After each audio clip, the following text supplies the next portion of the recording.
यह स्कूल का पहला दिन है और डीमन किंग का बेटा ह्यूमन वर्ल्ड में है। जैसे ही वो अपनी क्लासरूम में कदम रखता है, मुसीबतें उसे ढूंढ लेती हैं।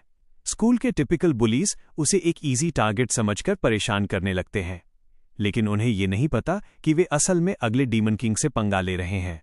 डीमन रेस में पैदा हुए लेविस को बस एक ही बात सिखाई गई थी, इंसान एंट्स की तरह हैं जिन्हें देखते ही कुचल देना चाहिए, और लेविस इसी प्रिंसिपल पर चलने का इरादा रखता है।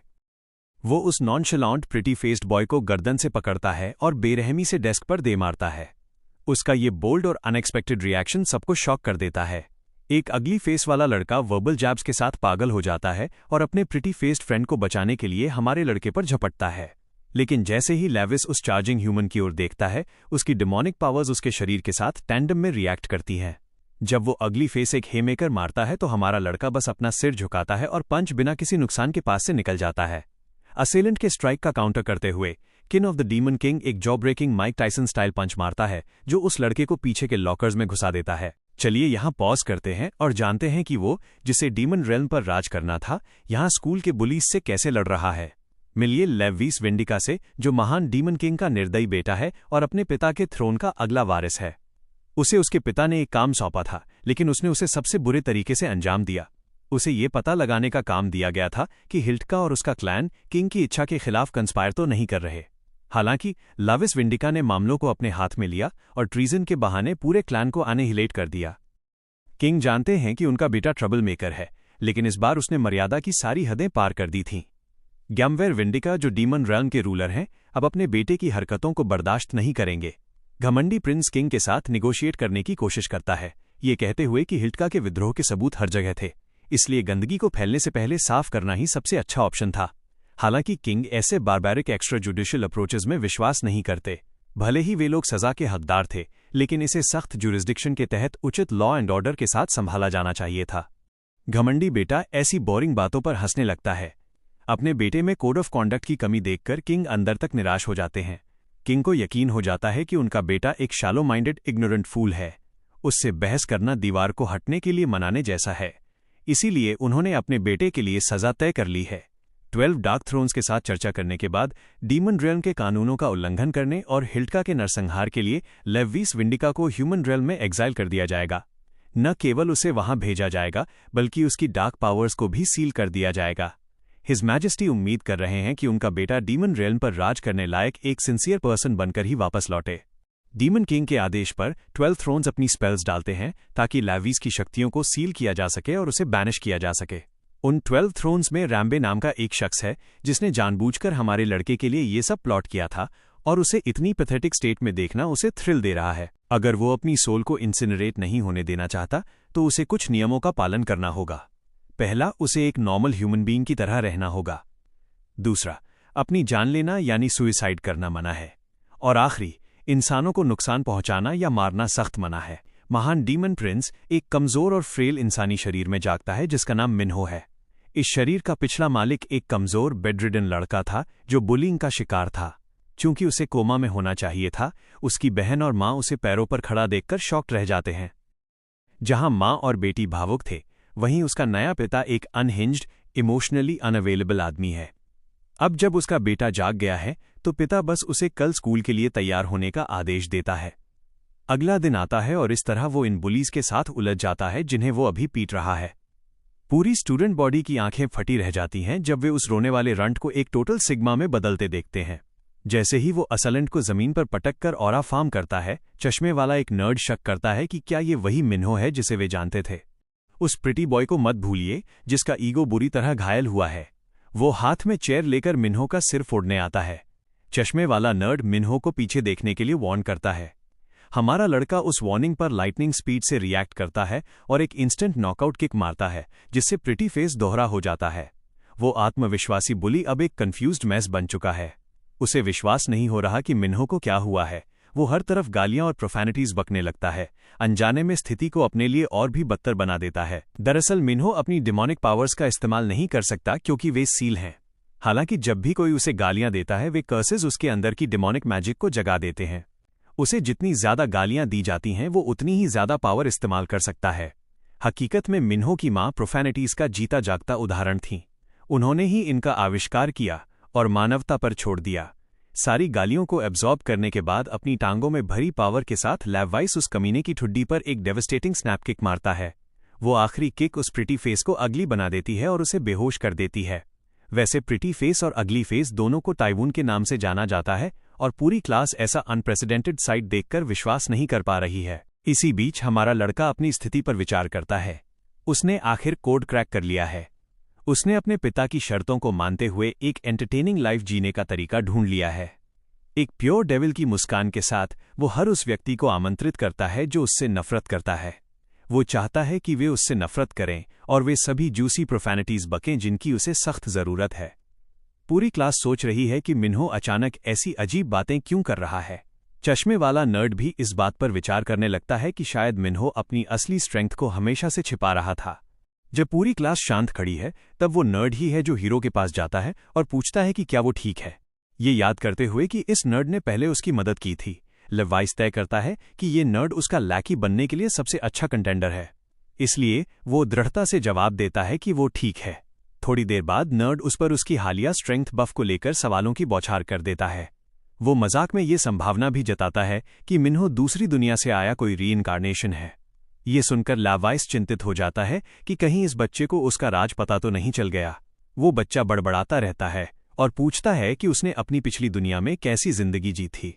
शायद वो मार्शल आर्ट्स वर्ल्ड में था या शायद वो एक गेम वर्ल्ड था।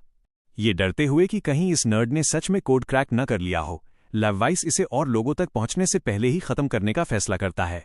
हालांकि इससे पहले कि वो कुछ करे हमें एक फ्लैशबैक में ले जाया जाता है। उसके एक करीबी दोस्त ने उसे कभी इंसानों को मारने के खिलाफ चेतावनी दी थी। इंसानों को मारने का मतलब डीमंस के लिए सोल अनाहिलेशन है। वो मीक डीमन इसका मतलब समझता है, लेकिन उसे टीचर सिंथिया का पाठ अच्छी तरह याद है। उन्होंने सलाह दी थी कि इंसानों को देखते ही कुचल देना चाहिए।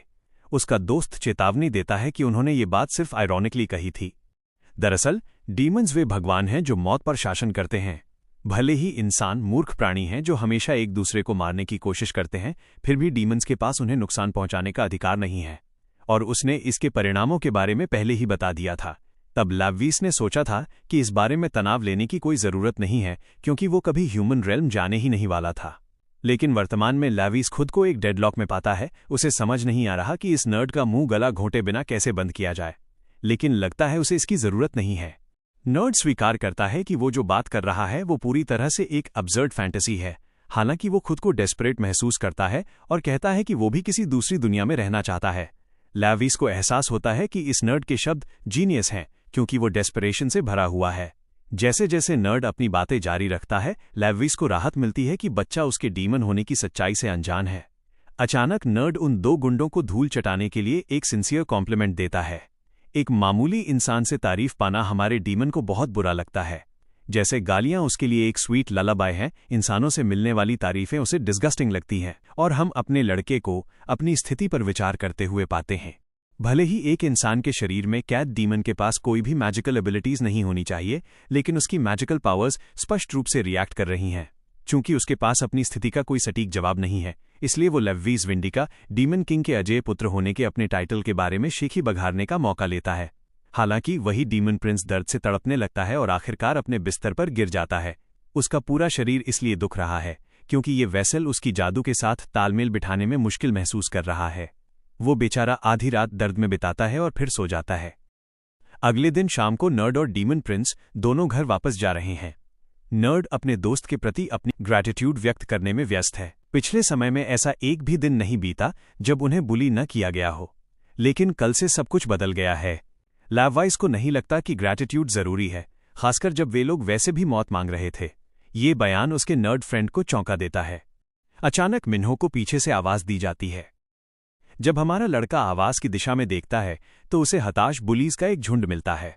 जो लड़का उस झुंड को लीड कर रहा है वो असल में सन यू का भाई है, उन बच्चों में से एक जिसे मिन्हो ने 2 दिन पहले मौत के करीब पहुंचा दिया था। वे इस बात से नाराज हैं कि उन्होंने मिन्हो की सुरक्षा सुनिश्चित करने के लिए फीस का एक हिस्सा लिया था, फिर भी वो एहसान चुकाने के बजाय कुत्ते की तरह वापस काट रहा है। जहां नर्ड डर से कांप रहा है, वहीं मेरा लड़का एक कैंडी स्टोर में किसी बिगड़े हुए बच्चे की तरह खुश हो जाता है, क्योंकि वो चाहता है कि उस पर और भी गालियां बरसाई जाएं। यहां तक कि नर्ड भी सोचता है कि उसने किस तरह का मैसोकिस्ट डिमविटेड फ्रेंड बना लिया है। गुंडों का लीडर मुस्कुराता है और अपने शिकार को पीछे आने के लिए कहता है। वो पागल लड़का तब तक साथ चलने के लिए तैयार है जब तक उसे वर्बली डॉग वॉक्ड किया जा रहा है। एक सुनसान कंस्ट्रक्शन साइट पर हर गुंडा मौजूद है, जिसमें शुंग्युन खुद भी शामिल है। उसका भाई अपने भाई को इस अदने से रंट के हाथों पिटता देख नाखुश है। अब उस रंट की ओर मुड़ते हुए वो बिग शॉट सीधे मिन्हो की आंखों में देखता है और पूछता है कि उन्हें इसे कैसे सुलझाना चाहिए। वह निश्चित रूप से उसे बिना परिणामों के जाने नहीं देगा। आखिर मिन्हो ने उसके भाई के साथ पंगा लिया है और उसे सबक सिखाया जाना चाहिए। वो इस बिगड़े हुए बच्चे से पूछता है कि क्या उसकी माँ ने उसे तमीज नहीं सिखाई। शायद उसकी माँ भी उसी की तरह बिगड़ी हुई है, जिसने उसे उसके भाई जैसे अच्छे बच्चों को पीटना सिखाया।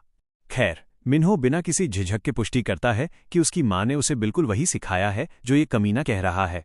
बेशक भले ही हमारा डीमन पूरी ईमानदारी से बोल रहा था, लेकिन उसका ये ब्रेजन रिस्पॉन्स और चेहरे पर जमी वो स्लाई ग्रिन उस बुली को और गुस्सा दिला देती है। ये उसके कानों के लिए संगीत जैसा था।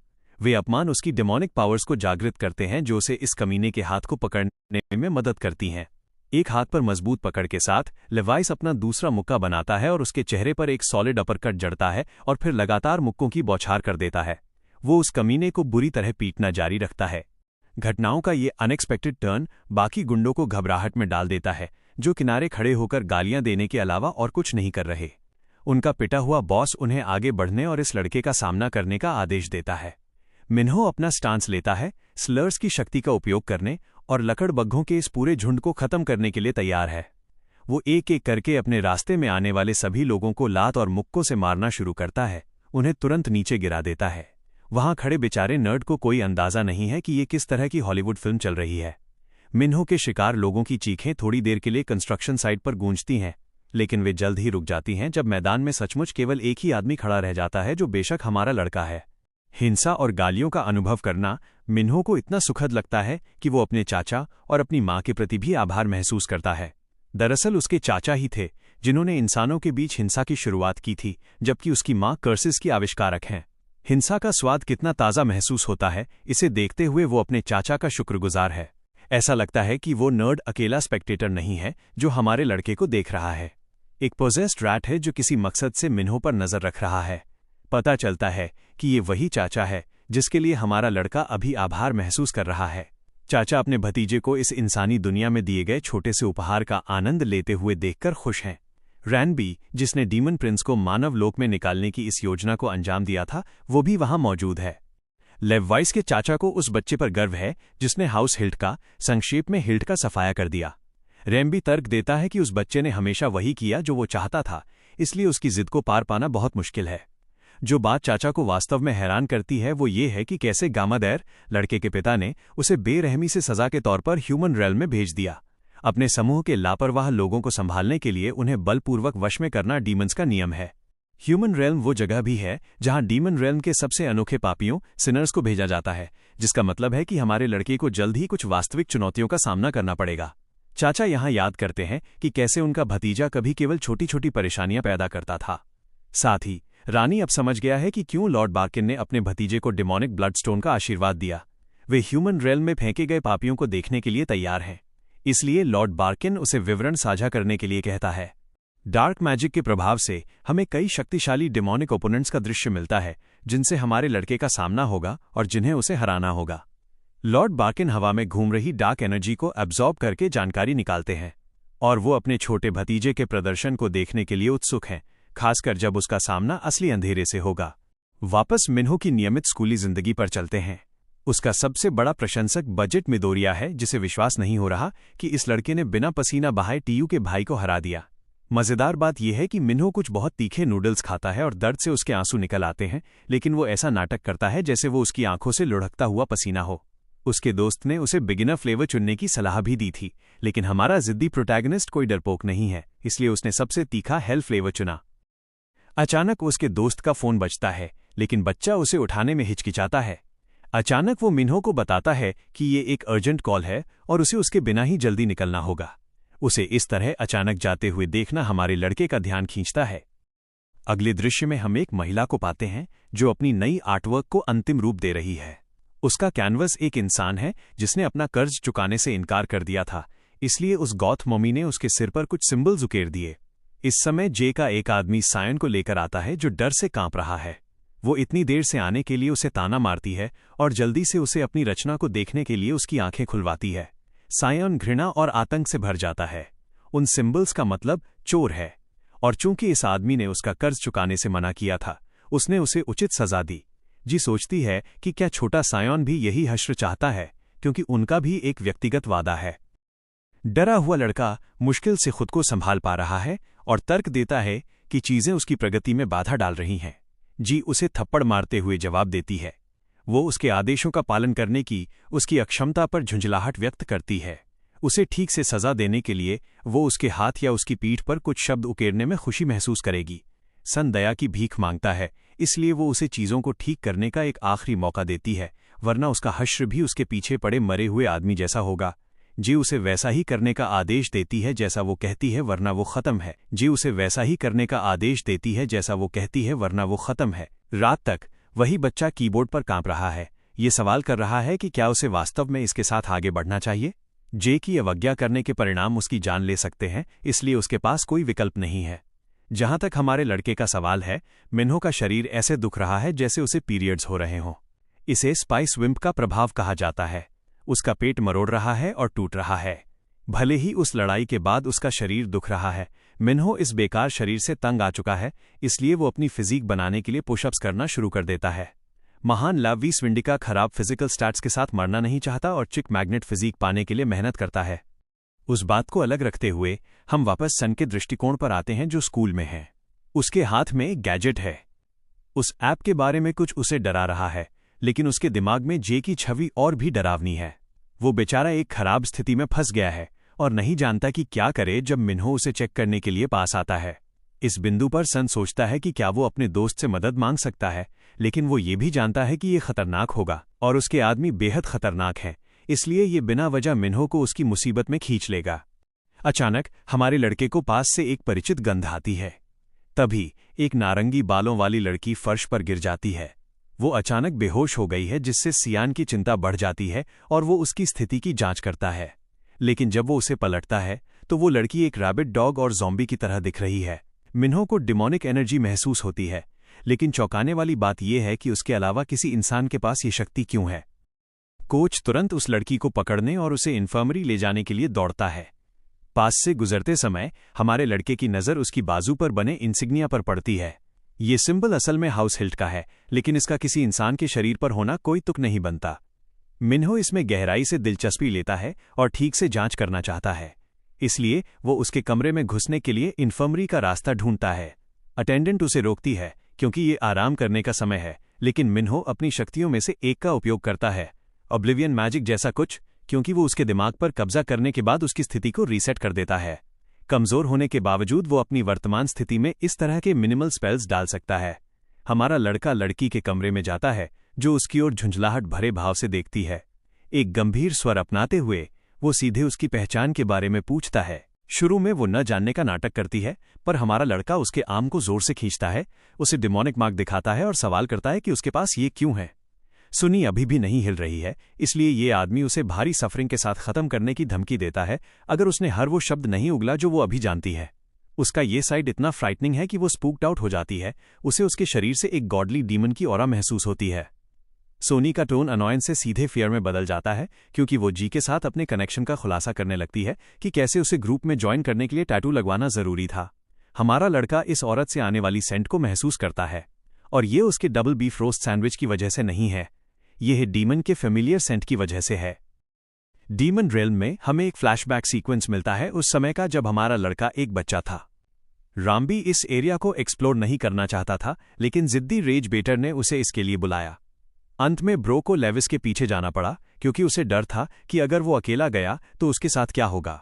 रानी वास्तव में नहीं बता सकी कि गोल क्या था, और उसने उन लोगों से जुड़ी एक कहानी सुनाने का फैसला किया जिनके पास ट्रांसेंडेंट आइज होती हैं।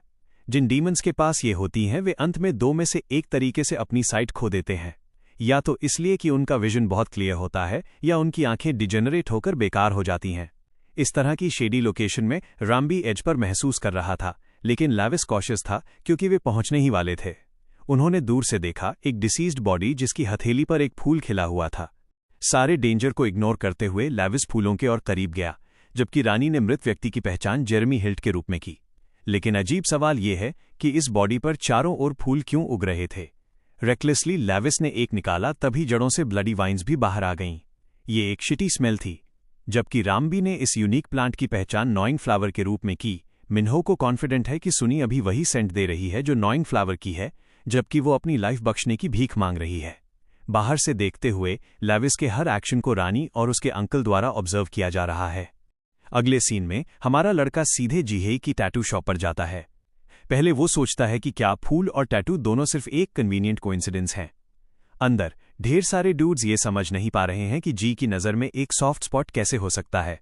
वास्तव में ये साइंस की इंपॉर्टेंस नहीं है, बल्कि ऐप है।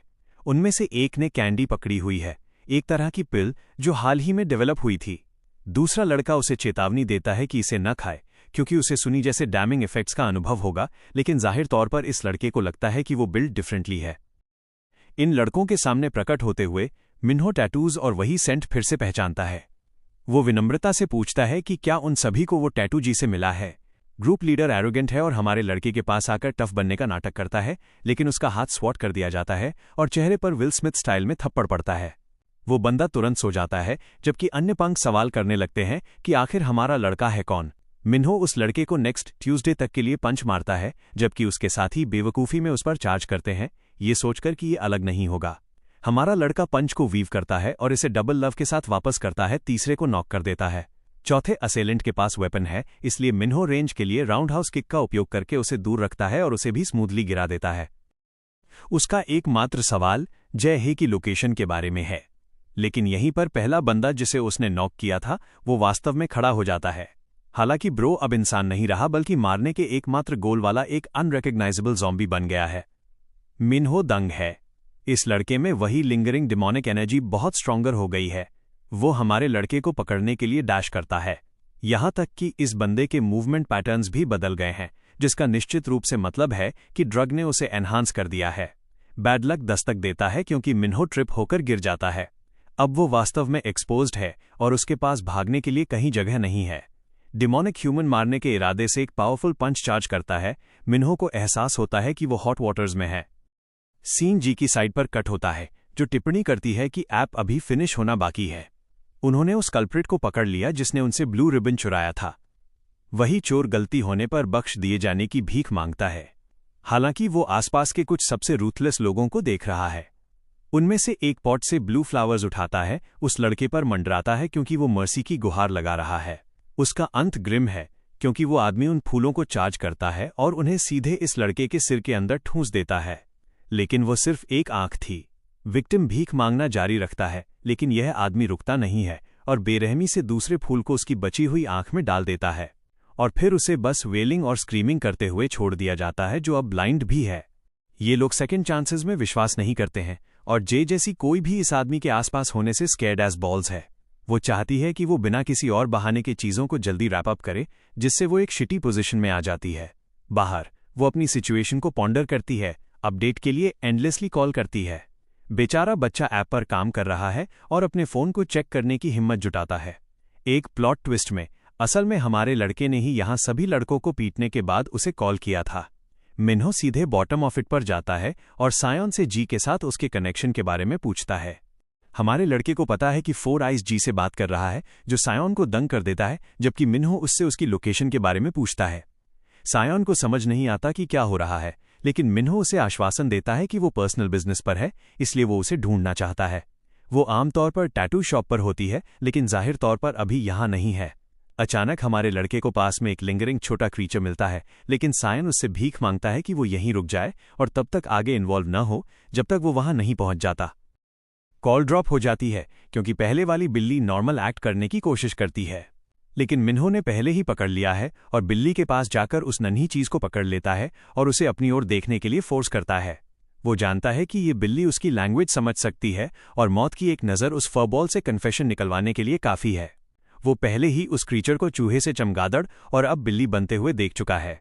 मिन्हो समझ नहीं पा रहा है कि ये चीज़ क्या है जब तक कि उसे पता नहीं चलता कि वो उस पर नज़र रखने के लिए डीमन रेल्म से एक वॉचर है। उसका काम बिना नोटिस हुए कैदियों को वॉच करना है। यही वजह है कि वो लेविस के आसपास भी मंडरा रही है।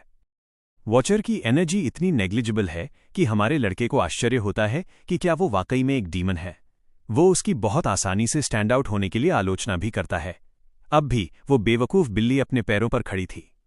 मिन्हो को लगता है कि इस चीज़ से आगे बात करना पॉइंटलेस है। जिसमें उसकी वाकई दिलचस्पी है वो आवाज़ है जो क्रीचर को कमांड देती है, उसे सीधे एड्रेस करती है।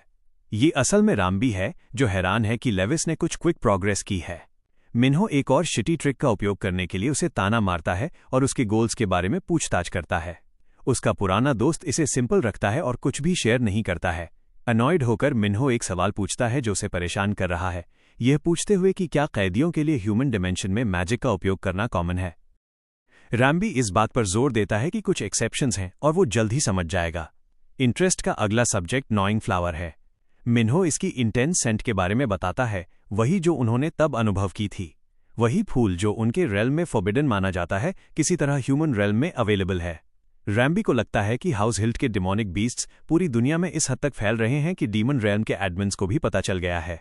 हाउस हिल्ट के इन्वॉल्वमेंट की ओर ले जाने वाली हर चीज़ मिन्हो को बहुत गुस्सा दिलाती है, जिसे लगता है कि इसके कुछ मेंबर्स ह्यूमन वर्ल्ड में मौजूद हैं। रैम्बी हंसता है, हाईलाइट करते हुए कि ह्यूमन रेल्म वो इनोसेंट जगह नहीं है जो हुआ करती थी। यह एंडलेस मैनिपुलेशन की ज़मीन है। रैम्बी चाहता है कि वो अपने स्टे के दौरान हर चीज़ का ख्याल रखे, लेकिन उसके शब्द वेग हैं, मिन्हो को कंफ्यूज करते हुए कि उसे पहली जगह में किस चीज़ का ख्याल रखना है। वॉचर की कॉन्शियसनेस वापस आती है जब रैम्बी कॉल काट देता है, जिससे हमारे लड़के को बहुत अनॉयंस होती है। अगले सीन में जेहे इस बात से पिस्ड ऑफ है कि सायोन ने उसके हजारों बार रिंग करने के बाद भी कॉल उठाने से इनकार कर दिया। सेकेंड अप्रोच अपनाते हुए वो सियोंग जुन को कॉल करती है और उसे तुरंत ऑफिस लौटने और सायोन का पीछा करने का ऑर्डर देती है। मिन्हो की बात करें तो वो वॉचर से ह्यूमन वर्ल्ड के बारे में कुछ इन्फॉर्मेशन निकालना चाहता है। उसकी इन्फॉर्मेशन आमतौर पर अपडेटेड होती है और उसकी ट्रैकिंग एबिलिटीज एक्सीलेंट हैं। हालांकि वो उसे सीधे अपनी रियल फॉर्म में तुरंत लौटने का ऑर्डर देता है, वरना वो फोर्स यूज करेगा। डरी हुई प्यारी बिल्ली अपने हाथ एक साथ मिलाती है और एक क्यूट ब्लू हेड डीमन के रूप में प्रकट होती है। उस फ्लैशी एंट्रेंस के बावजूद मिन्हो वाकई में निराश है कि वो कितनी वीक है। वो उसका नाम पूछता है, ये जानते हुए कि रानी ने उसे किसी कारण से असाइन किया था। पता चलता है कि वॉचर का कोई नाम तक नहीं है, इसलिए हमारा लड़का अब से उसे स्ट्रीट को उसकी नई आइडेंटिटी के रूप में देता है। ये फिटिंग है क्योंकि उसने उसे एक स्ट्रे की तरह उठाया था। नाम मॉकिंग लगता है, लेकिन वो आखिरकार किसी के द्वारा उसे ऐसा नाम दिए जाने से डिलाइटेड है।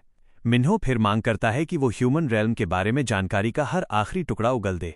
जब ये हो रहा होता है तो सायोन जितनी जल्दी हो सके मिन्हो को खोजने के लिए भाग रहा होता है, ये सोचते हुए कि उसका दोस्त रियल डेंजर में है। बेचारे बच्चे को वो समय याद आता है जब उसने ऐप चैलेंज अवार्ड जीता था। तभी उसका सामना जे और उसके आदमियों से हुआ, जिन्होंने महज 500 के लिए फर्स्ट प्लेस जीतने पर उसका मजाक उड़ाया था। उसने उस दिन उसे पिटी किया और उसे किडनैप कर लिया, उसकी खुशी छीन ली और उसे डर से बदल दिया। जे के बॉस ने बच्चे को रिलैक्स करने के लिए कहा क्योंकि वे यहाँ बिजनेस टर्म्स पर हैं। आखिरकार वो बच्चे को कैश में 50 मिलियन वन उधार देने में खुश था, जब तक कि उसने अपना ऐप उन्हें सरेंडर नहीं कर दिया। सायोन ने अट्रैक्टिव ऑफर को रिजेक्ट कर दिया, ये शेयर करते हुए कि उसका इरादा कभी ऐप से पैसे कमाने का नहीं था। बॉस ये जवाब नहीं ढूंढ रहा था और उस दिन जी के कंट्रोल में सायोन की फोर्स्ड स्लेवरी शुरू हुई। वो अपने दोस्त को खोजने के लिए डरावने ख्यालों को दूर करता है। तभी अचानक ब्रो एक टॉल डूड से टकरा जाता है और उसे एहसास होता है कि वो कुक्ड है। ये लोग 4 आइज को भी ढूंढ रहे थे और सायोन ने सीधे यहां आकर इसे बहुत आसान बना दिया। यहां तक कि जे भी आंखों में फ्यूरी के साथ पहुंचती है। इस बार वो बच्चे को आसानी से नहीं छोड़ने वाली है। जे उसे फिर से किडनैप कर लेती है और कहती है कि उनके सुपरविजन में जीवन भर ऐप को कोड करे, और अगर उसने कभी भागने की हिम्मत भी की तो उन्हें पता चल जाएगा क्योंकि उनके पास आंखें हैं। यहां तक कि सायोन के नए केज के अंदर भी उन्होंने एक अटेंडेंट रखा है। बच्चा जानता है कि इस पॉइंट पर सब खत्म हो गया है, जबकि जी के कुछ दोस्त ये सोचने लगे हैं कि क्या ये बच्चा पहली जगह में एक डेवलपर है। लड़के के पास कोई स्पाइन नहीं है, लेकिन उनका बॉस अपने प्रोडक्ट को फैलाने के लिए इसका उपयोग करना चाहता है। ऐप का नाम आई एम हियर है, जबकि उसका बॉस माई हीरो एकेडेमिया के चिसाकी जैसा दिखता हुआ आता है।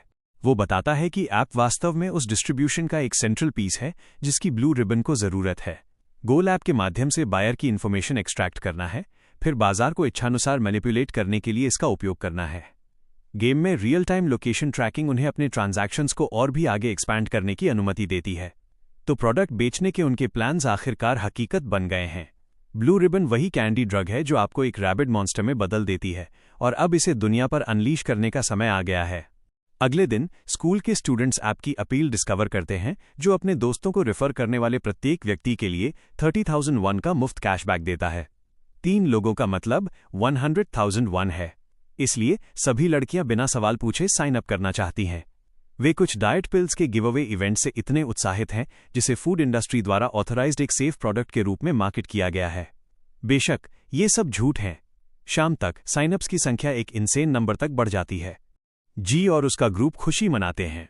हालांकि वो अभी भी कंफ्यूज्ड है कि वे उस इन्वेडर को क्यों नहीं पकड़ पाए जिसने घुसपैठ की और उसकी दुकान को बर्बाद कर दिया। सीसीटीवी चेक करने के बाद उन्हें केवल एक चमगादड़ मिला। जाहिर तौर पर फुटेज में एक चमगादड़ कैमरे की ओर घूरता हुआ दिख रहा है जिससे व्यू ब्लॉक हो गया है। बाकी सभी कैमरे चूहों द्वारा ब्लॉक कर दिए गए थे। इनमें से कुछ भी जी को समझ नहीं आता। अचानक उनके बॉस का एक मैसेज आता है कि स्टॉक की लोकेशन पर पहुंचें।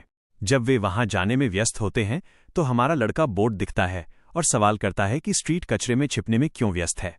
जाहिर तौर पर स्ट्रीट का वजन बढ़ गया और वो फंस गई। हमारे लड़के को उससे कोई फर्क नहीं पड़ता और वो उस इन्वेस्टिगेशन के रिजल्ट्स के बारे में पूछता है जो उसने उसे करने के लिए दिया था। क्यूट डीमन ये शेयर करने के लिए रोमांचित है कि उसे मुश्किल के बावजूद एक्साइटिंग डिटेल्स मिली। याद है उस पंक को जिसे हमारे लड़के ने नॉकआउट किया था? उसके पास इन ड्रग्स की एक मुट्ठी थी जिसमें से नॉइंग फ्लावर की वही गंध आ रही थी। यह समझना आसान है कि ये ड्रग एवरेज ह्यूमन की एबिलिटीज को बहुत बढ़ा देता है। लेकिन अजीब बात यह है कि नॉइंग फ्लावर को हमेशा इसकी कल्टीवेशन के लिए एक होस्ट की जरूरत होती है। इसलिए ये तथ्य कि ये ड्रग बिना किसी होस्ट के मौजूद है अजीब है, क्योंकि वही फूल डीमन रेल्म में भी एक्सटिंक्ट हो गया था। स्ट्रीट शेयर करती है कि प्रोडक्ट का नाम ब्लू रिबन है और ये वर्तमान में मनुष्यों के बीच डाइट पिल्स और सप्लीमेंट्स जैसे विभिन्न रूपों में फैल रहा है। मिन्हो रॉ इंग्रेडिएंट्स के बारे में जानने को उत्सुक है, लेकिन उस हिस्से की जांच करना मुश्किल है क्योंकि प्रोडक्ट के कंटेंट सीक्रेसी में मैन्युफैक्चर किए जाते हैं। यहां तक कि स्ट्रीट भी उन डिटेल्स को ट्रैक नहीं कर सकती, जिससे मिन्हो गुस्सा हो जाता है, क्योंकि अगर वो सिर्फ एक नाम ही ढूंढ सकी तो वो अपने काम में बेकार है। वॉचर घबरा जाती है और शेयर करती है कि प्रत्येक प्रोडक्ट को अभी ठीक से डिस्ट्रीब्यूट किया जा रहा है और इसकी वजह से बड़ी मात्रा में कंडेंस्ड डिमोनिक एनर्जी के ट्रेल्स के कारण वे मैन्युफैक्चरर का पता लगा सकते थे। हमारा लड़का पहले ही वहां न जाने के लिए उसका सिर थपथपाता है, लेकिन एकमात्र कारण जिससे वो सोलो मिशन पर नहीं गई वो ये है कि राम्बी ने उसे लेविस के साथ जाने का निर्देश दिया था।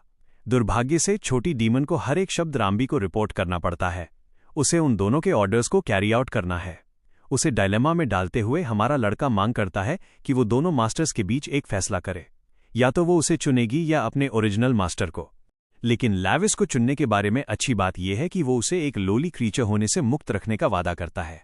एक डीमन की बैडास असिस्टेंट होने का विचार इस क्यूट इडियट को उत्साहित करता है, इसलिए वो घुटने टेकती है और अब से केवल लेविस के प्रति अपना खून और लॉयल्टी ऑफर करती है। लेविस विंडिका के अथॉरिटी का उपयोग करते हुए हमारा लड़का उसे अपनी ऑफिशियल और एक्सक्लूसिव सबऑर्डिनेट के रूप में स्वीकार करता है। यह मूल रूप से रैम्बी के उसके साथ कनेक्शन को सीवर करने और भाग जाने के लिए मजबूर करता है। अब जबकि कोई डिस्ट्रैक्शंस नहीं है तो उस जगह जाने का समय आ गया है जहां ब्लू रिबन इकट्ठा किया गया है। रात तक वे उस स्थान पर पहुंच जाते हैं जहां डिमोनिक एनर्जी की सबसे अधिक मात्रा कॉन्सेंट्रेटेड है। मिन्हो एक बॉक्स खोलने और कंटेंट्स चेक करने में इंटरेस्टेड है, लेकिन हर एक को ब्लॉक करने वाली दर्जनों चेन्स हैं। सीधे हाथों का उपयोग करते हुए माइक टाइसन जूनियर चेन्स पर इतनी जोर से पंच मारता है कि वे एक ही हिट में खत्म हो जाती हैं। कंटेनर के अब खुलने के साथ एक पंजेंट स्मेल निकलती है और दोनों डीमंस को निराश करती है। सिनिस्टर डिमोनिक एनर्जी बाहर निकल रही है जबकि स्ट्रीट और मिन्हो मुश्किल से एक जगह खड़े हो पा रहे हैं। ये ड्रग के इफेक्ट्स थे। हमें एक और फ्लैशबैक सीक्वेंस मिलता है जहां अंकल रेकन अपने छोटे भतीजे को कॉम्बैट की आर्ट में ट्रेन कर रहे हैं। ब्रो बच्चे को बहुत पीट रहे थे, उसे वीकलिंग बने रहने देने से इनकार कर रहे थे। लड़के के चाचा के एक डेफिनेटिव पंच ने उसके हाथ ही नष्ट कर दिए जिससे बच्चा सीधे क्लिफ के पार गिर गया। लेविस अपनी मौत की ओर गिरा, अपने बेवकूफ चाचा को कोसते हुए जो उसके साथ नीचे उतरने से पहले हंसे। लेविस भारी क्रैश के साथ जमीन से टकराया जबकि उसके चाचा सोच रहे थे कि क्या बच्चा पहले ही मर चुका है। अचानक दोनों की आंखें एक नॉइंग फ्लावर फील्ड के नज़ारे की ओर खिंच जाती हैं जो उसके विक्टिम्स की लाशों से भरा हुआ था। युवा लेविस ने एक ऐसा सीन देखा जिसे वो कभी नहीं भूल पाएगा। ये लाइट और डार्कनेस को एक दूसरे को विभाजित करते हुए देखने जैसा था। जो प्राणी एक साथ अस्तित्व में नहीं रह सकते थे वे बाहर निकले और उनके बीच नई एंटिटीज अंकुरित होने लगीं। मानवता के लिए गुफाओं के युग में पहला फूल ह्यूमन रेल्म में खिला था। उन सभी ने डीमंस और उनके संपर्क में आने वाले किसी भी प्राणी को ड्रेन करने की इसकी यूनिक एबिलिटी को देखा। फूल किसी भी रेल्म के लिए डूम और डिस्ट्रक्शन का प्रतिनिधित्व करता था। अंकल रेकन और उनके भतीजे ने देखा कि पूरे फील्ड को एक साथ इंसिनरेट कर दिया गया था। यही कारण कि उन्होंने इसे एक साथ जलाया था, इसीलिए हमारा लड़का अभी इतना कंफ्यूज्ड है। वॉचर बताती है कि महान डीमन किंग गामादेर लड़के के पिता ने रेल्म से फूलों के हर आखिरी अवशेष को मिटा दिया था। इसलिए दोनों इस बात को लेकर कंफ्यूज्ड हैं कि उनमें से इतनी बड़ी संख्या ह्यूमन रेल्म में इस तरह कैसे इकट्ठी हुई। मिन्हो अचानक जोड़ता है कि नॉइंग फ्लावर वास्तव में ह्यूमन रेल्म से आया है। यह वो एकमात्र रेल्म है जहां लाइट और शैडो दोनों एक साथ ब्लेंड होते हैं, एकमात्र जगह जो मानव इतिहास से कोएग्जिस्टेंस की अनुमति देती है। ये माना जाता है कि हजारों साल पहले इंसान लगभग एक्सटिंक्ट हो गए थे। तथ्य ये है कि फूल एक ही समय में दोनों रेल्म्स में मौजूद है। ये दर्शाता है कि इस सब के पीछे कोई मास्टरमाइंड है। स्ट्रीट कुछ जोड़ने वाली ही होती है कि अचानक एक व्यक्ति उन पर लाइट चमकाता है। जे और उसके आदमी इंट्रूडर्स का सामना करने के लिए पहुंच गए हैं, जो बच्चों के मौत के जाल में फंसने पर उन पर तरस खाते हैं। जबकि जे का ग्रुप सोचता है कि ये वही लड़का है जो उसकी दुकान को तबाह करने आया था। स्ट्रीट बताती है कि वो वही व्यक्ति है जिसे वे ढूंढ रहे हैं। जे हमारे लड़के के यहां आकर उसके काम में दखल देने और उसकी जगह को बर्बाद करने के लिए अपनी झुंझलाहट व्यक्त करती है। उसे ये भी नहीं पता कि वो वहां कैसे पहुंचा। मिन्हो बात को स्ट्रेट टू द पॉइंट रखता है और पूछता है कि क्या वो सब कुछ मैनेज करने के लिए रिस्पॉन्सिबल है। उसे उसका एटीट्यूड पसंद नहीं है, लेकिन कंफर्म करती है कि वह है, जिससे मिन्हो को ये पूछताछ करने की अनुमति मिलती है कि वह प्रोडक्ट के लिए किस तरह के मटेरियल्स का उपयोग कर रही है। जे उनके बिजनेस सीक्रेट्स में अपनी नाक घुसाने की उसकी ऑडेसिटी पर हंसती है, और हालांकि हमारे लड़के को प्रोडक्ट की ज्यादा परवाह नहीं है, फिर भी उसे लगता है कि उन्हें ऐसे ही छोड़ना खतरनाक है। जे ड्रग के लिए अपनी पॉकेट्स में हाथ डालती है, अपने आदमियों को इस बार सीरियस होने के लिए याद दिलाती है, क्योंकि एक और फेलियर उन्हें यंग मू का रात दिलाएगी। वो बैडी उन्हें खाने के लिए ढेर सारे ब्लू रिबन्स देती है और ये क्लाउन्स कीमती तोहफा पाकर एक्सटैटिक भी हैं। जे उन्हें चुप रहने और इसे जल्दी से मंच डाउन करने के लिए कहती है, तो चारों लूनेटिक्स जल्दी से पिल को अनरैप करते हैं और निगल जाते हैं। ये जानते हुए कि लड़ाई अगली होने वाली है, हमारा लड़का स्ट्रीट को छिपने का निर्देश देता है, क्योंकि वो लड़ाई के दौरान केवल एक डिस्ट्रैक्शन बनेगी। जहां तक जे के आदमियों की बात है, वे मॉन्स्ट्रस और बर्जर्क बनने के लिए इवॉल्व हो गए हैं, जबकि वो उन्हें अपने टारगेट को कुचलने का इशारा करती है। चारों बड़ी स्पीड के साथ आगे बढ़ते हैं, मिन्हो पर चार्ज करते हैं। अपनी ब्लडस्टोन आई का उपयोग करते हुए वो उन्हें विश्वास दिलाता है कि वो अपनी मियास्मा के साथ उन सभी को हरा सकता है। मिन्हो पहले टारगेट के साथ एंगेज करता है, उसे पंच मारता है, और फिर वो ठीक पीछे वाले दूसरे लड़के को लात मारता है। ब्रो अपने शारिंगान के साथ ककाशी की तरह मूव कर रहा है, क्योंकि वो तीसरे पंच को लेजर डाउन करता है। इस बार ये एक क्रेजी अपकट है। 3 को हराने के बाद वो अपनी पीठ एक्सपोज छोड़ देता है और पीछे से टैकल हो जाता है। मिन्हो जमीन पर गिर जाता है, हार्म के लिए एक्सपोज्ड। वही लड़का उसके चेहरे पर अपना घुटना मारने की कोशिश करता है, लेकिन हमारा लड़का हिट होने से पहले ही उसे तेजी से पकड़ लेता है। उसे परेशान होते देख उसकी असिस्टेंट चिंतित हो जाती है और जी के चेहरे पर खुशी आ जाती है। 3 ज़ॉम्बीज राक्षसी रूप से आगे लपकते हैं और मिन्हो पर हर एक डायरेक्शन से हमला करते हैं। क्योंकि वे सब एक साथ हमला कर रहे हैं, इसलिए पलटवार करना मुश्किल है। ये लोग उन लोगों से कहीं ज्यादा स्ट्रांग हैं जिनसे वो ब्लू रिबन के साथ लड़ा था। ऐसा इसलिए है क्योंकि उन्होंने ड्रग की ओवरडोज ले ली थी, जिससे उन्हें और भी अधिक पावर मिल गई थी। तदनुसार एडजस्ट करते हुए हमारा बॉय एक अलग स्ट्रैटेजी के लिए मुड़ता है। वो जल्दी से उन बॉक्सेस में से एक को पकड़ने के लिए ऊपर जाता है जहां प्रोडक्ट रखा गया है, और एक सेशे निकालने के लिए अपना हाथ अंदर डालता है। मिन्हो फिर उसी बॉक्स को कुचल देता है और उसे सीधे उनके चेहरे पर फेंक देता है। ड्रग की फैलती हुई सेंट ने प्रभावित पुरुषों को व्याकुल कर दिया, और इसकी स्मेल से हमारे बॉय को भी नफरत है, जो उस सेंट के कारण अपनी ही मायाज़मा पावर से दब रहा था। जब वे अभी भी स्टैगर्ड हैं, मिन्हो एक आदमी का चेहरा पकड़ता है और उसे सीधे जमीन पर पटक देता है, सन जिनवू स्टाइल में। उसे हमेशा के लिए खत्म करने के लिए ब्रो दूसरा हिट मारता है, जिससे उस आदमी का चेहरा चकनाचूर हो जाता है। दूसरों में से एक उसे किक मारने की कोशिश करता है, लेकिन हमारा बॉय फिनेस के साथ बच निकलता है और फिर इस आदमी की किक पकड़कर उसे भी जमीन पर पटक देता है। अपनी पूरी ताकत झोंकते हुए बर्सर्क मिन्हो अपना पैर इस आदमी के एंकल पर मारता है, जिससे उसका पैर टूट जाता है। एक और आदमी उसे फिर से टैकल करने की कोशिश में आता है, लेकिन उसे वैसा ही बैकहैंड स्लैप पड़ता है जैसा डेविल मे क्राई 5 में नीरो ने डांटे को मारा था। मिन्हो उस बड़े आदमी के गिरते हुए शरीर को पकड़ता है और सचमुच उसे एक सुप्लेक्स दे देता है। जी हॉरर में देखती है, उसे विश्वास नहीं होता कि कैसे इस आदमी ने इतने मॉन्स्ट्रस तरीके से उन सभी एनहांस्ड ह्यूमंस को एक साथ हरा दिया। बस उसे देखने मात्र से उसे साक्षात डेथ का डर लगता है। मिन्हो के शरीर से एक डिमोनिक ऑरा निकलता है, जिससे वो इंसान के अलावा कुछ भी और दिखता है। अपनी जान के लिए कांपते हुए जी सोचने लगी कि क्या वो किसी स्पेक्टर एंटिटी का सामना कर रही है। स्टेज पर यूरी ऑडियंस के सामने खड़ी है। कमरे के अंदर उसकी माँ कैंग हुनू उसका उत्साह बढ़ाती है और उसे यकीन है कि उसके लेवल का कोई व्यक्ति बिना किसी संदेह के वीनस बैलेट कंपनी में शामिल हो सकता है। अचानक 2 आदमी कमरे में दाखिल होते हैं और हुनू तुरंत सतर्क हो जाती है और सख्ती से पूछती है कि वे कौन हैं। वे मेज पर ब्लू रिबन्स का एक जार रखते हैं, बिना अनुमति अंदर आने के लिए माफी मांगते हुए। चूंकि ये एक बल्क ऑर्डर था, इसलिए वे इसे खुद डिलीवर करने आए थे। स्पष्ट रूप से घबराई हुई उसे आदमी द्वारा आश्वासन दिया जाता है कि वे सब कुछ पूरी तरह से खुद संभालते हैं। फिर भी वो सोचती है कि क्या ब्लू रिबन्स में कोई फॉल्ट्स हैं। यंग म्यू उसका मजाक उड़ाते हुए कहता है कि उसने अपनी बेटी को पहले ही एक बड़ी अमाउंट खिला दी है और अब इसके बारे में पूछ रही है। ह्यूंजू तुरंत स्क्रीन की ओर देखती है और अपनी बेटी को एक टूटे हुए वैक्यूम की तरह मैलफंक्शन करते हुए देखती है। आदमी यूरी को गिरते हुए देखते हैं और सोचते हैं कि माँ ने अपनी बेटी को कितना खिलाया। अचानक यूरी का एंकल टूट जाता है और वो मैनेक्विन की तरह स्टेज पर गिर जाती है। ऑडियंस में हर कोई हतप्रभ रह जाता है। माँ चिल्लाती है क्योंकि उसे लगा था कि ब्लू रिबन के कोई साइड इफेक्ट्स नहीं हैं।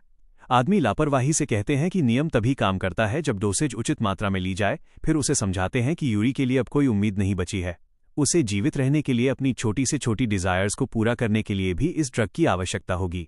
अपनी पूरी जिंदगी वो इस पर डिपेंडेंट रहेगी। हुनू हिल जाती है क्योंकि उसने अपनी बेटी में बहुत इन्वेस्ट किया है। फोन बजता है और युंग म्यू उसे उठाता है। जिंगी कॉल के दूसरे छोर पर है, लेकिन वो उसे आंसुओं में देखता है। फोन हमारे बॉय की ओर जाता है जो पूछता है कि क्या वही ब्लू रिबन बना रहा है। युंग म्यू चौंक जाता है और मिन्हो उसे बुलाकर मिलने का आदेश देता है और कॉल काट देता है। युंग म्यू उठता है और हुनू से विदा लेता है क्योंकि उसे जल्द से जल्द निकलना है। दूसरी ओर ब्लू हेड गर्ल हमारे बॉय से पूछती है कि लोग ड्रग्स क्यों करते हैं। जवाब सीधा है, लोगों की स्टुपिडिटी और एरोगेंस के कारण वे ड्रग्स की ओर झुकते हैं, इस बात पर निश्चित होकर कि वे कभी उन पर डिपेंडेंट नहीं होंगे। चूंकि उनके जीवन में पकड़ने के लिए लगभग कुछ भी नहीं है, वे अपने जीवन को अधिक पर्पसफुल महसूस कराने के लिए ड्रग्स चुनते हैं। फिर लड़की थग्स की ओर इशारा करती है जिसका नेतृत्व योंग म्यू कर रहा है। तुरंत वो पूछता है कि मिन्हो उससे क्यों मिलना चाहता था। हमारा गाय इसे टाल देता है, ये कहते हुए कि वो उससे नहीं मिलना चाहता था, वो बस ड्रग्स के बारे में पूछताछ करना चाहता था, उसे एक मेरे ह्यूमन कहते हुए। इन शब्दों को सुनकर यंग म्यू एक फ्लैशबैक में चला जाता है जब वो अपने पिता के साथ स्लम्स में रह रहा था। यंग एमयू अपने पिता को और अधिक ड्रग्स के लिए जगाने की कोशिश कर रहा है, लेकिन जैसे ही वह उन्हें धक्का देता है उसे पता चलता है कि उसके पिता की मृत्यु हो गई है। उसके पिता का पूरा जीवन ड्रग्स के इर्द गिर्द घूमता था और उनकी मृत्यु भी वैसी ही हुई, लेकिन उनकी मृत्यु यंग म्यू को दुखी नहीं करती। इसके बजाय वो हताश हो जाता है क्योंकि उसे ड्रग विथड्रॉल्स का सामना करना पड़ रहा है। वो अपने पिता के शरीर को लात मारना शुरू कर देता है और अधिक ड्रग्स पाने का तरीका समझ नहीं पाता। अचानक उसके पिता की आंखें चमकने लगती हैं, जिससे युंग म्यू सोचने लगता है कि उसके पिता जीवित हैं या मृत। लेकिन इसके बजाय उसके पिता के नीचे से एक स्पिरिट निकलती है और पूछती है कि क्या वो अपने पिता के निधन पर दुखी है। डीमन स्पिरिट उसे यह भी बताती है कि यदि वो दुख का बोझ नहीं उठा पा रहा है तो उसके पिता को लौटा दिया जाएगा। लेकिन यंग म्यू इस बात से ज्यादा राहत महसूस करता है कि उसके पिता मर गए और वह केवल इस बात को लेकर चिंतित है कि खुद के लिए और अधिक ड्रग्स कैसे प्राप्त करें। डीमन युंगमू की ड्रग्स की तीव्र इच्छा को देखता है और उसे एक नॉइंग फ्लावर सौंपता है और उसे फूल को अपने पिता का मृत शरीर खिलाने का आदेश देता है। डीमन उसे ये भी सूचित करता है कि ये एक दूसरे पर भरोसा करने का एक तरीका है और उसे वो सब कुछ मिलेगा जो वो चाहता है।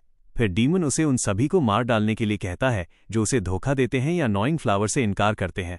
उसके बाद डीमन स्पिरिट युंगमू के पास नॉइंग फ्लावर छोड़ देती है और उसे अपना ब्लेसिंग देती है।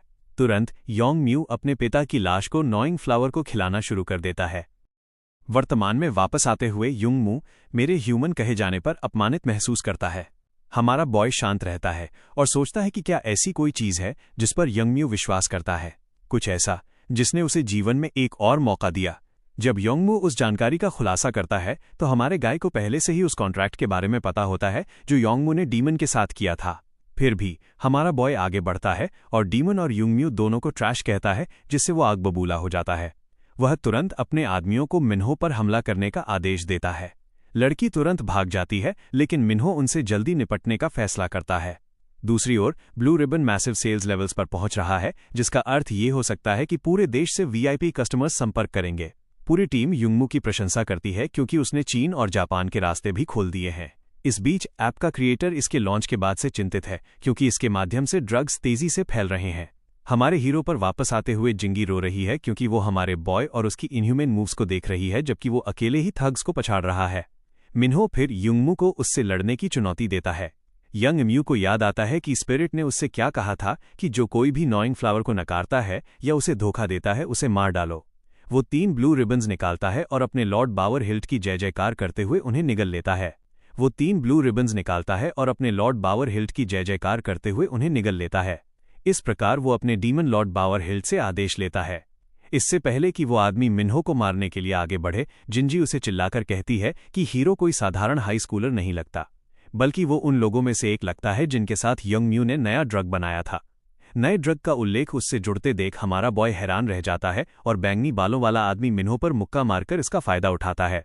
एक सेकंड भी बर्बाद किए बिना वो लाल बालों वाला बास्टर्ड अपने प्रतिद्वंद्वी पर मुक्कों की बौछार कर देता है, जिससे हमारा बॉय उसकी क्रेजी स्पीड से हैरान रह जाता है।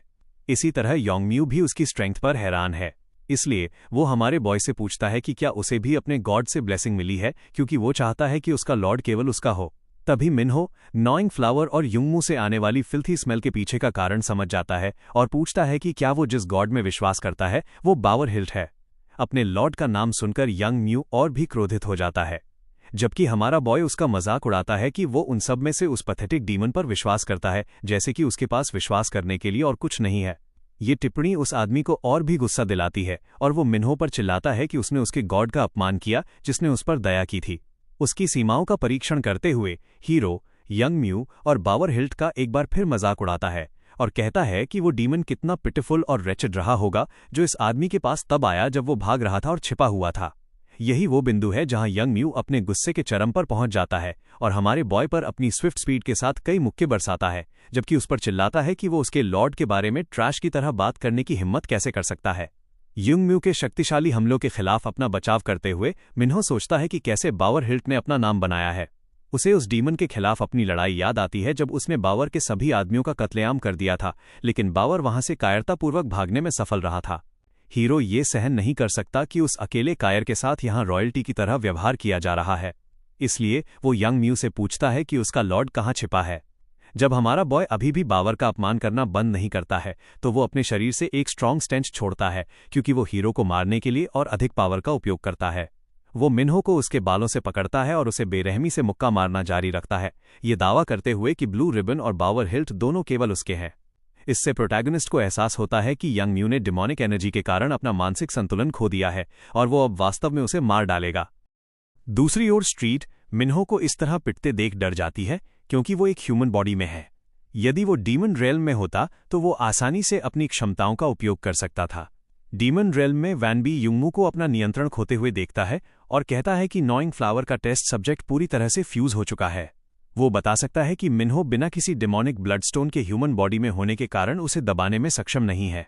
जब वो कहता है कि लेविस की सोल हमेशा के लिए नष्ट हो सकती है, तो उसके बगल में दूसरा स्लाइड डीमन वाणी से पूछता है कि क्या वो जानता है कि लेविस को सबसे ज्यादा किससे नफरत है, इस बात पर मजाक करते हुए कि लेविस का टेम्पर इतना खराब है कि वो हर चीज से नफरत करता है। उसके चाचा ने खुलासा किया कि ये फिल्थ है जिससे हमारा बॉय सबसे ज्यादा नफरत करता है, क्योंकि उसे मायोफोबिया है, यानी गंदी चीजों का डर। ठीक वैसे ही हीरो यंग म्यू का मुक्का पकड़ लेता है, क्योंकि वो अब गंदी स्मेल को और बर्दाश्त नहीं कर सकता और वो लड़के को दूर फेंक देता है। मिन्हो को ऐसा महसूस होता है जैसे उसने अपनी पुरानी स्ट्रेंथ वापस पा ली है। इसके साथ ही वो अपनी ग्रेट एनर्जी का उपयोग करता है और लड़ाई और उस टेंच को जल्दी खत्म करने के लिए लड़के की ओर झपटता है। जैसे ही हमारा बॉय यंग म्यू पर एक मुक्का चलाता है, उसे विश्वास नहीं होता कि एक इंसान के पास इतनी पावर कैसे हो सकती है। जब मिन्हो के भीतर का डीमन खुद को ह्यूमन कहे जाते हुए सुनता है तो वो लड़के को इतनी जोर से मुक्का मारता है कि वो टूटी हुई नाक के साथ पीछे जा गिरता है। प्रोटैगनिस्ट की स्ट्रेंथ से स्तब्ध होकर युंगमू उससे पूछता है कि वो क्या है, लेकिन चूंकि मिन्हो लड़के की स्मेल से पागल हो रहा है, वो लड़के पर एक और मुक्का मारता है। यहां तक कि वॉनबी भी मिन्हो के भीतर ऊर्जा के अचानक उछाल को समझ नहीं पा रहा है, इसलिए दूसरा डीमन समझाता है कि हीरो को स्मेल से सिरदर्द हो गया होगा, क्योंकि वो फिल्थ बर्दाश्त नहीं कर सकता। इस प्रकार उसकी मायोफोबिया उसे एक अवेकनिंग की ओर ले गई, जिससे उसे अपनी ओरिजिनल पावर के एक हिस्से का उपयोग करने की अनुमति मिली। वाणी ये जानकर हैरान है, क्योंकि ब्लडस्टोन के साथ भी एक सिनर के शरीर के लिए डीमन रेल्म की शक्ति का पूरी तरह से उपयोग करना असंभव है। इस कथन पर दूसरा डीमन गर्व से कहता है कि लेवाइस कोई साधारण गाय नहीं है, बल्कि लेविस उस पर गया है। मुक्का मारने के बाद मिन्हो युंगमू से कहता है कि वो खुद को खुशकिस्मत समझे कि वो इस शरीर के साथ किसी की हत्या नहीं कर सकता। हालांकि लड़का ये स्वीकार नहीं कर सकता कि वो जिसने बावर का ब्लेसिंग प्राप्त किया है बस हार सकता है, इसलिए वो और अधिक ब्लू रिबन निगलने की कोशिश करता है।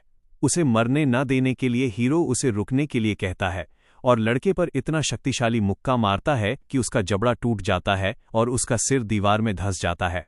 अंत में मिन्हो अपनी नाक ढक लेता है जब स्टेंच कम होने लगती है। सायोन अपने ऐप के डेटा को घूरता है। उसे एहसास होता है कि वो इस ऐप से ये हासिल नहीं करना चाहता था। एक प्रतिष्ठित स्कूल की बंद दीवारों में कैद लोग हर दिन किसी को पसंद करने या किसी से नफरत करने या किसी के करीब होने का दिखावा करते हैं। वो चाहता था कि ये लोग सच्चे रिलेशनशिप्स खोजें जहां वे बिना किसी झूठ के एक दूसरे को पा सकें, लेकिन उसका प्रिय ऐप ड्रग्स डिस्ट्रीब्यूट करने के लिए उपयोग किया जा रहा है। सायोन एक सांस छोड़ता है और जल्दी से कंप्यूटर पर अपना काम करता है। बाहर के लोग अपने ऐप्स में बदलाव देखते हैं, ये सोचते हुए कि क्या ये कोई एरर है या कोई वायरस। सायोन बाहर से बड़बड़ाहट सुनता है और जल्दी से अंदर से दरवाज़ा बंद कर देता है और ऐप को डिलीट करने के लिए बटन दबाता है। थग्स समझ जाते हैं कि क्या हो रहा है और कांच की खिड़की को पीटना शुरू कर देते हैं, उसके चेहरे पर चिल्लाते हुए कि दरवाज़ा खोलो वरना वो बड़ी मुसीबत में है। सायोन कंप्यूटर पर काम करता है, ऐप को स्थायी रूप से डिलीट करने की कोशिश करता है। इस प्रोसेस के दौरान उसकी आंखें छोटे वार्निंग बटन पर पड़ती हैं। अचानक एक जोरदार धमाका होता है क्योंकि थग्स कमरे के अंदर घुस जाते हैं। मुख्य आदमी उसके चेहरे पर एक मुक्का मारता है और पूछता है कि क्या वो अपने होश में है, क्योंकि वो जो कर रहा है उसका कोई मतलब नहीं है। दूसरा लोडिंग टैब चेक करता है, ये समझते हुए कि सायोन क्या करने की कोशिश कर रहा है। बच्चा ऐप डिलीट करने की कोशिश कर रहा है और अगर योंग म्यू को इसके बारे में पता चला तो उनकी शामत आ जाएगी। थोड़ी हिम्मत जुटाते हुए सायोन मुख्य आदमी को घायल कर देता है और फायर एक्सटिंग्विशर के लिए दौड़ता है, ये घोषित करते हुए कि ये उसका ऐप है जिसे वो नष्ट कर रहा है। धुएं के कारण थग्स खांसने लगते हैं। सायोन लोडिंग टैब देखता है, ये देखते हुए कि प्रोसेस लगभग पूरा हो गया है। अचानक उन बास्टर्ड्स में से एक बच्चे को जमीन पर गिरा देता है। वो अपने गुंडों पर चिल्लाता है और किसी को उसे बांधने के लिए कहता है, जबकि वो उसका गला घोंटता है, उसे मारने की कोशिश करते हुए। सायोन की आंखों में पानी आने लगता है, उसे एहसास होता है कि अंत में वो यही करने के लायक था। धुएं के पीछे एक सिर दिखाई देता है, फिर एक सेकंड बाद सिर पर एक लाल चमकती आंख दिखाई देती है। मिन्हो ठग से पूछता है कि वो उसके सर्वेंट के साथ क्या कर रहा है और उसके चेहरे पर एक मुक्का मारता है। पहले आदमी की पिटाई करने के बाद वो अन्य बास्टार्ड्स को भी तहस नहस कर देता है। वो घोषणा करता है कि वे मूर्ख हैं जो सोचते हैं कि वे उसके इकलौते अटेंडेंट पर हाथ उठा सकते हैं, क्योंकि भले ही वो मर जाए वो कभी किसी को उसे छूने नहीं देगा जो उसका है। सायोन खांसते हुए बैठ जाता है। उसे कुछ याद आता है जो उस दिन गहराई में दब गया था, जब उसने मिन्हो को वो ऐप दिखाया था जिसे वो बना रहा था। उसने उसे इसके पीछे का पर्पस बताया था और उसे वो आइकन भी दिखाया था जिसे उसने खास तौर पर उसके लिए डिजाइन किया था। मिन्हो को एक बार फिर पुलिस द्वारा ले जाया गया था। वो नहीं जानता था कि वो कहाँ था, कैसा था। सायोन ने उस समय नोट्स लिए थे ताकि अंततः इसके बारे में कुछ किया जा सके, इसलिए उसने एक अलर्ट बटन बनाया जो दूसरे व्यक्ति की लोकेशन दिखा सके ताकि उसके जैसे दोस्त साथ रह सकें और सुरक्षित रह सके। उसने वादा किया था कि वो कभी किसी को फिर से मिन्हो को चोट नहीं पहुंचाने देगा। पुराने मिन्हो ने उसे इतनी चिंता दिखाने के लिए धन्यवाद दिया था, वादा किया था कि वो ऐप डाउनलोड करने वाला पहला व्यक्ति होगा। वर्तमान मिन्हो उसे चमकता हुआ वार्निंग बटन दिखाता है और पूछता है कि क्या उसने जानबूझकर उसे भेजा है। सायोन आंसू बहने देता है, उसका संकेत समझने के लिए उसे धन्यवाद देता है। वे इमारत के बाहर चलते हैं जबकि स्ट्रीट जी को संभालती है। एक सेकंड के भीतर जी खुद को छुड़ा लेती है और उनसे दूर भाग जाती है। मिन्हो डीमन फॉलोअर से कहता है कि कोई बात नहीं, क्योंकि उनके पास जो नॉइंग फ्लावर्स थे वे पहले ही गायब हो चुके हैं। किनारे पर योंजू फायर डिपार्टमेंट को आग के लिए सचेत करती है, योंग म्यू से निकलने वाली डार्क एनर्जी को देखते हुए जो पेड़ के पास बेहोश पड़ा है। वापस गली में सायोन उस डीमन गर्ल को देखता है जो मिन्हो के पीछे लगी रहती है। इस बीच हमारा बॉय अपने ही ख्यालों में खोया हुआ है। उसे एहसास होता है कि वो बास्टर्ड रैनबी और उसके चाचा उसका इस्तेमाल कर रहे हैं।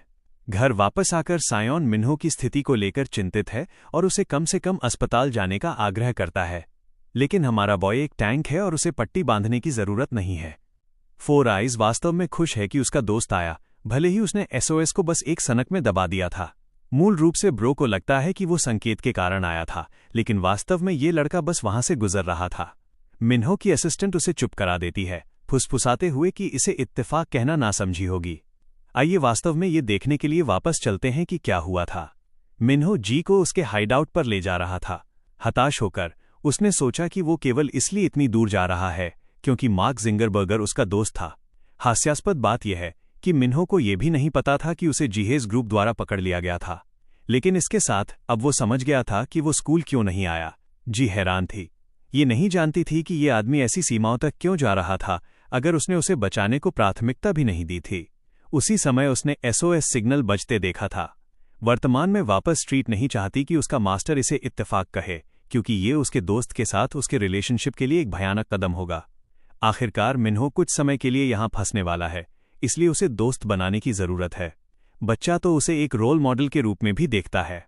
धन्य है कि वो उसे बचाने आया, सायोन बोलता है और सवाल करता है कि ये ब्लू हेयर्ड गर्ल कौन है।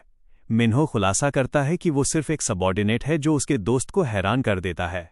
उत्सुक होकर सायोन मिन्हो से इस तथ्य के आधार पर एक प्रश्न पूछने का निर्णय लेता है कि वो इतनी अचानक बदल गया और अब उसका एक अजीब दोस्त भी है। मन ही मन सायोन वास्तव में सबसे बुरे का डर महसूस करता है कि उसका दोस्त यहाँ किसी भयानक ऑर्गेनाइजेशन के प्रभाव में है। वो नहीं चाहता कि मिन्हो खुद को खतरनाक लोगों से घेरे। इस बीच हमारा बॉय समझता है कि वो अपने अटेंडेंट के लिए हमेशा बहाने नहीं बना सकता, इसलिए वो वास्तव में सायोन्स असेसमेंट से सहमत होता है और सीधे तौर पर यह धमाका करता है कि वो महान डीमन किंग का बेटा है। वे सभी बड़े शब्द इस बच्चे के सिर के ऊपर से निकल गए।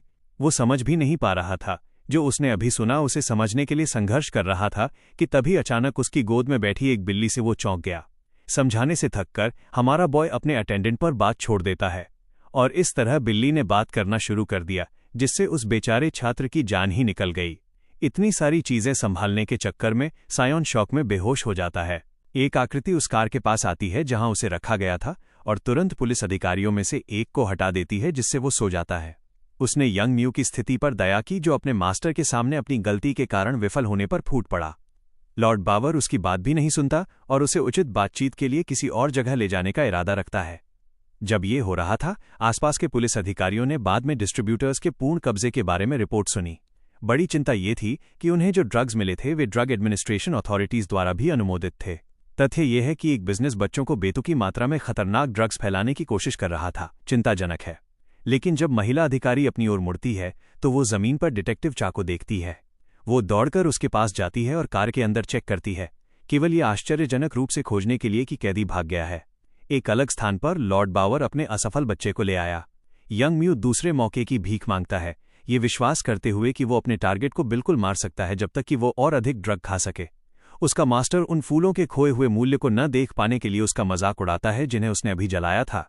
लॉर्ड बावर ने मनुष्यों के एक समूह को केवल फूलों के होस्ट्स के रूप में उपयोग करने के लिए इकट्ठा करने का बहुत काम किया था, पर वो बावर के शब्दों पर फोकस करने के बजाय चीखने में बहुत बिजी है।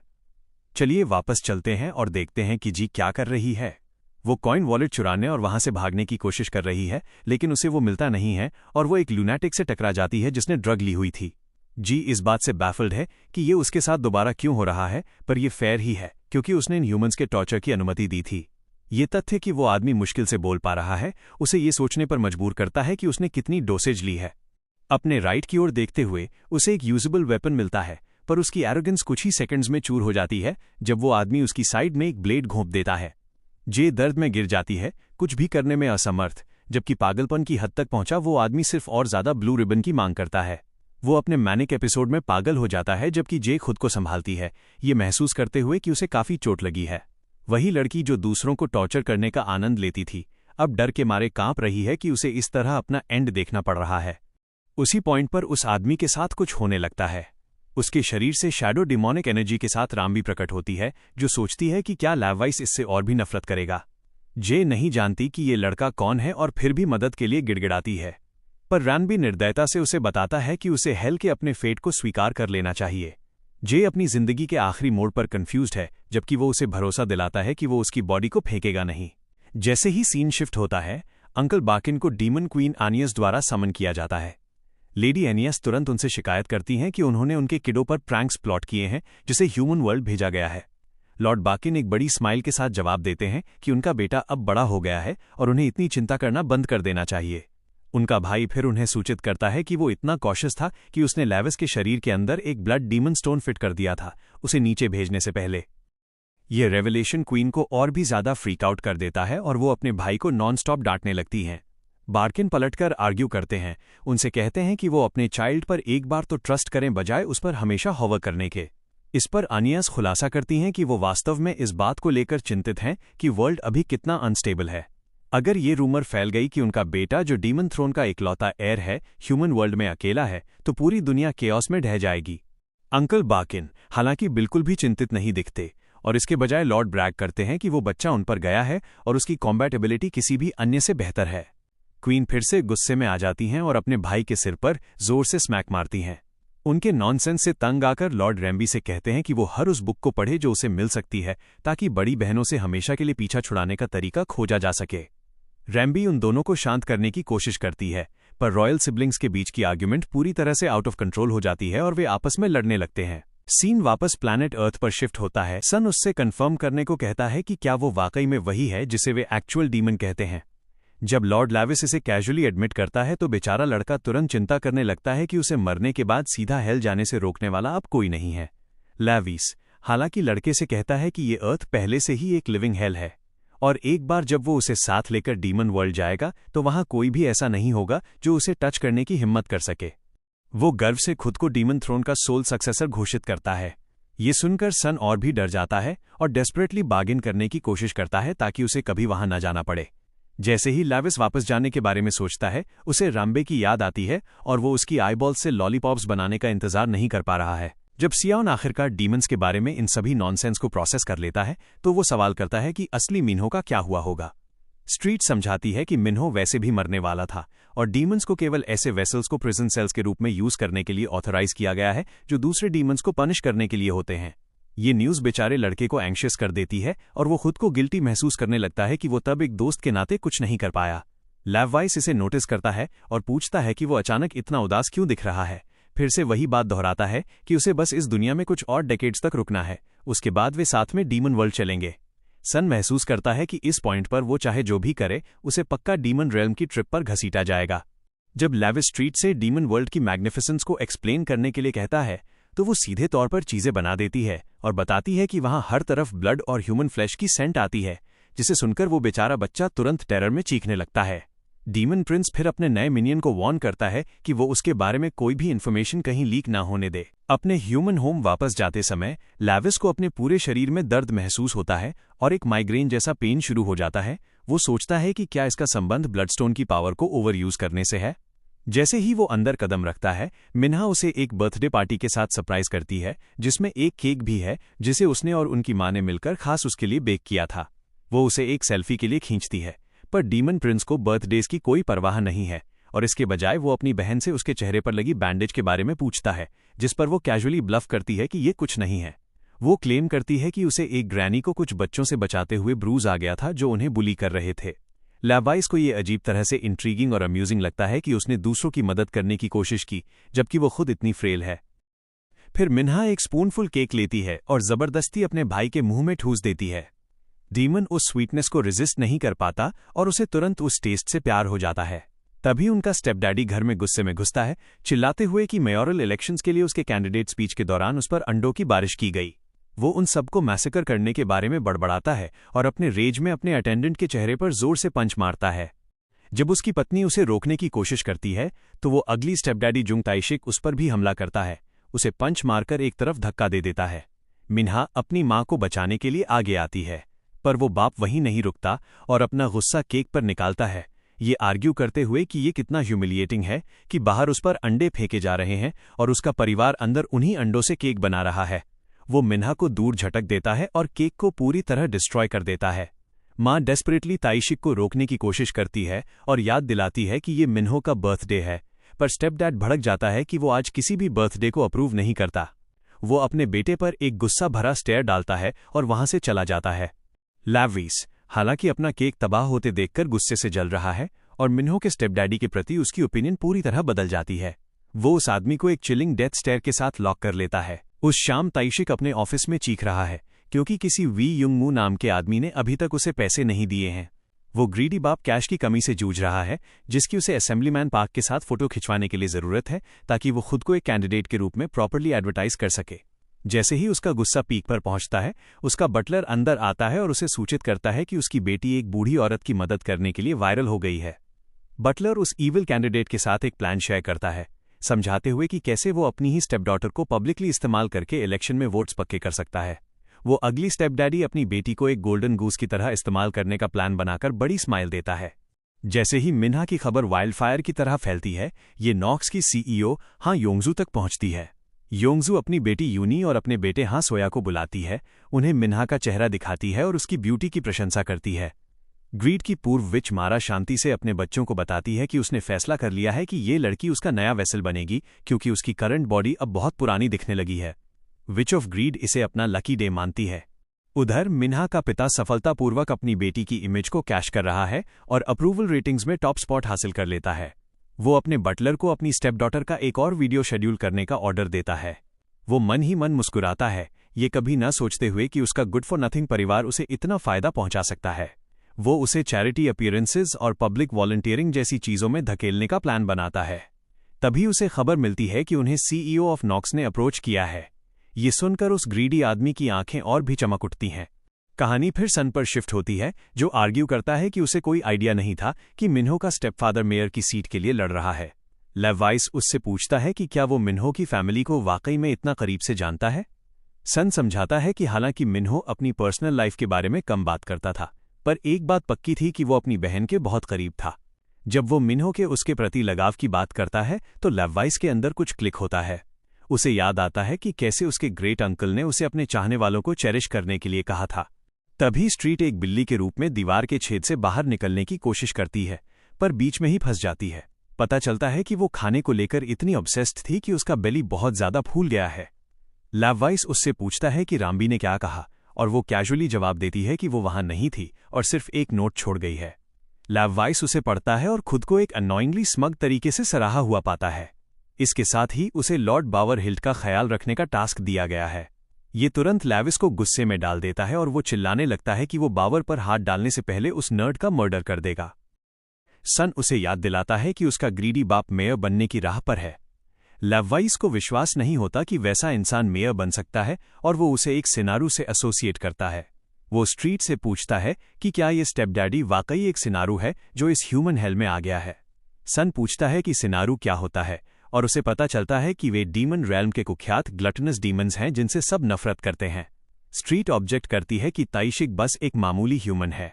लेविस उसका मजाक उड़ाता है और उसे अपनी ईटिंग स्प्री रोकने की वार्निंग देता है, वरना वो खुद एक ग्लटनस डीमन बन जाएगी। उस रात जब लेविस घर लौटता है तो वो पाता है कि सीईओ ऑफ नॉक्स हान योंगजू पहले से ही वहां है ताकि उसकी बहन को नॉक्स एंटरटेनमेंट ग्रुप जीरा में रिक्रूट कर सके। वो समझाती है कि वो मिन्हा को एक डांसिंग सेंटर के रूप में काम करते देखना चाहती है। माँ ऑब्जेक्ट करती है कि उनकी बेटी ने कभी सेलिब्रिटी बनने की इच्छा नहीं की, पर ताइशिक उन्हें चुप करा देता है। योंगजू माँ को भरोसा दिलाती है कि मिन्हा अपनी स्टडीज के साथ साथ ये काम कर पाएगी, इसे एक once in a lifetime opportunity के रूप में प्रेजेंट करती है। जैसे ही स्टेप डैडी डॉक्यूमेंट साइन करके अपनी बेटी को बेचने वाला होता है, मिन्हो को एंग्जाइटी महसूस होने लगती है। सीईओ उसे नोटिस करती है और पोलाइटली इंट्रोड्यूस करती है। जब लेवाइस जवाब नहीं देता तो बाप उसे स्कोल्ड करता है, पर सीईओ उसे बचा लेती है। लेविस को अपने अंकल बाकिन की बातें याद आती हैं कि एक दिन ऐसा आएगा जब उसका हार्ट लोगों की तरफ खींचा चला जाएगा। अंत में लेविस मिन्हा के लिए खड़ा होता है और उससे पूछता है कि क्या उसे इस सब के लिए फोर्स किया जा रहा है। मिन्हा अपने अतीत को याद करती है कि कैसे उसके पास और उसकी माँ के पास खुद को बचाने के लिए कुछ नहीं था। वो इस कंडीशन पर तैयार हो जाती है कि उसका सारा पैसा उसी के नाम पर रहेगा ताकि वो अपने परिवार को इस मुसीबत से निकाल सके। सीन शिफ्ट होता है, सीईओ अपनी कार में वापस जा रही है। सोया कहता है कि मिन्हो कुछ अजीब लग रहा था। योंगजू को शक होता है कि लड़का शायद एक डीमन रियल्म ट्रैकर हो सकता है। वो अपने बेटे को रुकने के लिए कहती है क्योंकि मिन्हा ही उनकी प्रायोरिटी है। वो एक मूनलेस नाइट का इंतजार कर रही है जब वो रिचुअल करके वेसल पर कब्जा कर लेगी। अगले दिन जीरा में मिन्हा को ग्रुप के नए सेंटर के रूप में इंट्रोड्यूस किया जाता है।